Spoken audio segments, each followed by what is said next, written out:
Well, what's up, guys, and welcome back to the channel. I appreciate you for joining each and every time you guys do decide to join me, but I got another one for you today. Performance baggers. Listen, everybody and their mom is building a performance bagger, even Harley. Harley's been listening to us and finally came out with the CVO that's more performance oriented. We noticed bigger engine, the shorter saddlebags, the higher handlebars, the VVT setup in the engine. I mean, they're giving you everything you're asking for, plus the comfort and reliability. Is just a nice bike. So we've been making our own performance baggers for a while now. Over the last couple of years, it's really been getting strong out here in the community. Like I said, a lot of YouTubers have been really pushing this thing, and it's good for just the overall Harley in general. They've been doing this a long time ago, but we have really gotten into it with these newer bikes, with these M8s, and making them strong, touching every part of the bike, and we finally came up with a name for it, and it's called Performance Bagger. There's a few things to put in a bike that I think make it a performance bagger. Sometimes people want to just throw some handlebars on there and say, hey, I got a performance bagger. That's not the way this thing works. I think you need probably 4 major components, and then you got yourself a performance bagger. I'm gonna start it off really easy. Handlebars. I got legacy bars. They're from Factory 47.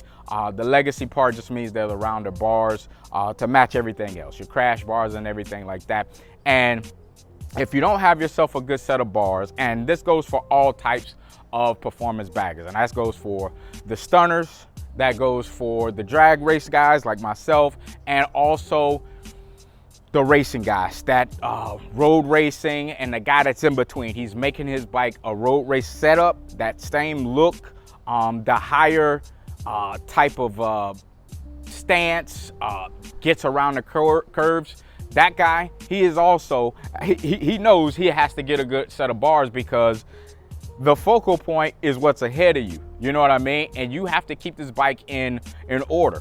So my handlebars are set for me. They're low in the middle. I can see my gauges. I can see my dash. I can see my monitor. I can see everything like I want. And when I sit back and cruise on this bike, it's a comfortable position. When I put the performance seat on, which is the next big thing we're going to get into, I set my seat up with my handlebars. Now I'm in a cockpit. Okay, so I can swing the bike if I need to. I can be evasive if I need to. I'm overall comfortable, but it all starts here with the handlebars. A lot of guys run those T-bars. I have nothing against the T-bars. I've ridden bikes with the T-bars on them. They're very comfortable, but one thing I must say, they're expensive. For the whole setup, man, I've seen guys pay over $1,500, $2,000 because they're getting forks. Well, they're getting the triple trees, and they're getting the pullback. They're getting the whole riser setup on those bikes, and it's expensive, especially when you start putting a lock and all those different things. It's expensive, guys, but you don't have a budget. Once you start building this, get your wife away from the screen right now. You don't have a budget, because there's always something you're gonna want. In the back of your head, you're gonna be rethinking every part you buy, and especially the more expensive they get. So we got the handlebars, we're setting the ride, we're in a good seat position. Now we gotta pick out a good seat. Now there's guys everywhere picking out different seats, performance seats. They want more texture, they want more grip, they wanna be cradled.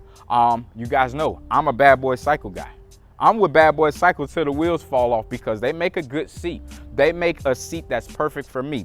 As you see it now, it's laid back. I've been cruising. I've just been trying to, ride the bike and enjoy it. But when I move this backrest up to about right here, now it transforms this thing, because now we know we're like a loaded bullet at this point. We're locked in. We're trying to get from point A to point B probably as fast as possible. And that's just what I need to make all this happen. Once you start sliding on this bike, or once you start doing things and you're moving around in the seat, that's when the ride goes, and you will not enjoy it. Now, let me explain something else to you. Every time you upgrade, everything you upgrade on your bike from stock, you're pretty much putting it as a performance part, because it's outperforming what Harley gave you. So I kind of think that's where we're coming from when we say the performance bagger, because every part that we're putting on is a better, and it's usually for a bit of performance. So getting past that, Getting past the seat. The next thing, and probably one of the biggest things and most expensive, is your suspension. Guys, I run a Legend suspension all the way around this bike. The Legend suspension, just to me, in my eyes, I don't run the reservoirs or anything. I don't need that adjustability, but it's a Cadillac of a ride. And at the same time, I set my suspension for drag racing. This is exactly how I need it for drag racing. It's lowered about 1.5 inches in the front and maybe 1 inch in the back. I got the stance, okay? That's why I did it. We set the sag and the rebound as soon as I got on the bike. That's just for me. That's just with the bags, how everything is laid out on the bike. So now when I go and launch the bike in its race form, like you see it with the short saddlebags on it, this is the weight and this is the ride it's going to be. So now once I launch this bike, I'm gonna be playing it every time. You gotta have yourself a good suspension. Guys, last thing you want is the bike to spin the tire or to lose traction. And when I say lose traction, that wheel pop off the ground. A lot of the times in turns, you might get a little bump and then the tire moves a little bit. You don't want that, so you gotta have a suspension that's gonna be forgiving and make sure you're good all the way through turns or going straight line. The very next thing we're gonna talk about. All right, wheel and tire selection, guys. There's 100,000 wheels out there. You got PM, you got carbon fiber BSTs, you have SMTs, which is what I'm running. You have all different sizes, all different things like that. Now let me do a little explanation for you. I run a 21 in the front and a 17 in the back. I'm gonna tell you why other guys run similar setups or different from what Harley gives you. They run different setups because of the tire size that they select. Not the rim size, it's the tire size. Once we run a similar rim size to a sport bike, now we can run all their tires, right? They usually have the better tires, the stickier tires, and something that's gonna give you a lot of confidence going through a curve or confidence getting yourself down that road to go straight down that track. So guys, I run a 21 and a 17. The 17 is perfect for me for the stance and the tire selection. I'll say that again. The 21, I'm really looking for something a little soft. That's it. I just want it to hold in the front to keep me straight or, you know, give me a little turn. But on my rear tire, I run a Shinko. Okay, now Shinko is pretty much just a drag racing tire. It's not good for rain. It's not good for long distance. It's a very soft tire and it does not have a lot of grooves in it to get you to dissipate water. I'll tell you like that. Very soft. The mileage is horrible. It's going to be like that, and it's a flat, wide tire. It has high sidewalls, and that is for drag racing, and it's going to tell you on the tire, drag racing only, is not for the street. But I can run the tire just, you know, the normal riding, I'm good. But once I start putting miles and miles and miles, you're gonna notice that tire's wearing out. You're gonna notice a little wobble. You don't want that. So either you keep a spare tire for when you go and take those long rides, or guys, like I said, anybody could go out and get a tire from, you know, a Cycle Gear or your local shop and just throw the tire on there real quick. Now, the moment you all have been waiting for in a drum roll is the last part of the build is usually your motor. There's a lot I could go into with these motors, but I'm gonna try and keep it very simple. First things first, pick yourself a good builder. And the second thing is you need at least a stage 2. Okay, stage 2 bumps up horsepower. A stage 1 only releases the horsepower. So stage 1, remember, is a filter and an exhaust. It's just kind of like opening up the power that the bikes already have. A stage 2 will at least give you a bump in horsepower and torque because of the cam, but you still need the other supporting components behind it. Now, there's a lot of guys out here building engines, and I see a lot of guys on YouTube that are having engines built, and a lot of them are not having a lot of success. And it's for simple reasons, and I'm sure they're gonna figure it out later. But when you have a 107, you go to a 124. That's your big bore kit. When you go from a 114, you go to a 128. That's your big bore kit. But what you need to pretty much complement that setup is a good air breather and a good exhaust. You gotta get air in, you gotta get air out. Those motors need to breathe, and it keeps them a little cooler. Once you start running something that is not on the higher quality, guys, you're going to notice the difference. And especially when you're putting that bike on a dyno, you're going to say to yourself, why is my bike not making as much horsepower or as much torque as these other guys I've been seeing online? And like I said, it's very simple. You get a setup based on reliability and horsepower. You're trying to choose one or the other, but then at the same time, you're trying to hold on to that money in your pocket. Sometimes you just gotta spin. Throttle body, manifold, all out. And if I'm gonna do a stage 2, I'm going the best I can with a stage 2 and I'm stopping there. But if there's anything else, I'm not going to a stage 3, I'm going to all out. Heads, everything on that big motor, that 124, that 128, or that 131, I'm going all the way out because I don't want to have to second guess. I don't want to wake up in the middle of the night and say, maybe I should have did those heads. Maybe I should have did that other cam.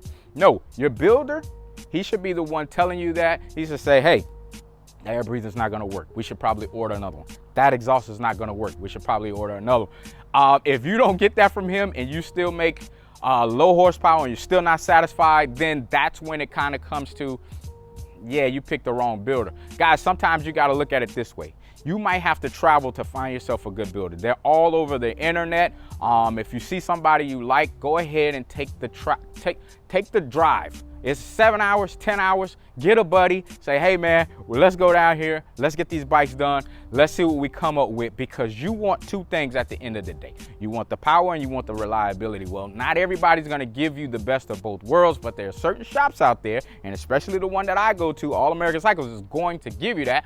And you're gonna treat the bike like it's something different. You know, these bikes are personality based, right?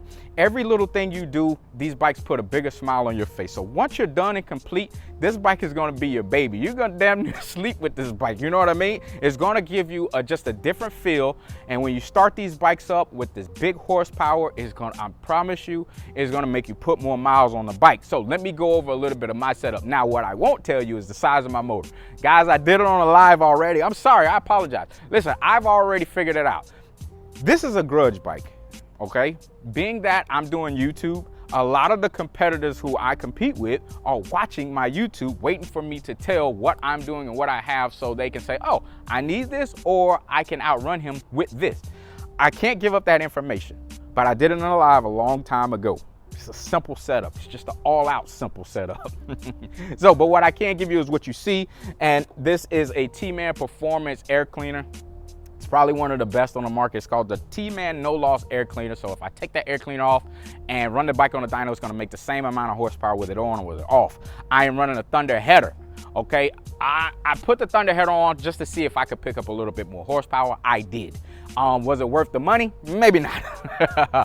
Was the air cleaner worth the money? Maybe, maybe not. Because I put them on together, so I only saw the end result. But I will tell you, I had the Ventilator 2 on here from Harley, worked fine. I had a D&D Billet Cat on here before, worked fine.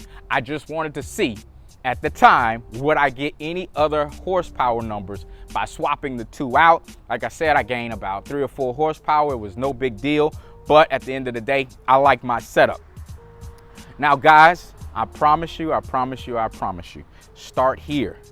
Get yourself something good, get the big components out of the way first, and take your time on your build. When it's finished, that's when it becomes the performance bagger. Not halfway through. Guys, you got the beginning, middle, and the end. The beginning is the plan, all the parts we want. That middle is now we're putting them on, and that end is what the final result. And if it's how you want it and how you envisioned it, now you got yourself a performance bagger. But those parts that I just went over are what I think you really need to call these bikes a performance bagger. So whether you like it or not, whether you've been doing it that way for years, you've always been on a performance bagger. Guys just now are really starting to really give it the name. Now it's becoming the culture. It's becoming the performance bagger culture. So you can see 10 different styles of a performance bagger out there, and they all look good. They're showing you that these M8s are good motors. These M8s will get you where you want to go. Remember, in my opinion, if you're going to have a performance bagger, it needs to be able to do everything a stock bagger can do. It got to be able to take the miles. It got to be able to take the abuse. It's got to be able to do all that under the sun. Well, I kept mine as factory looking as possible, but when I crank it up, yes, it sounds like a hurricane's coming.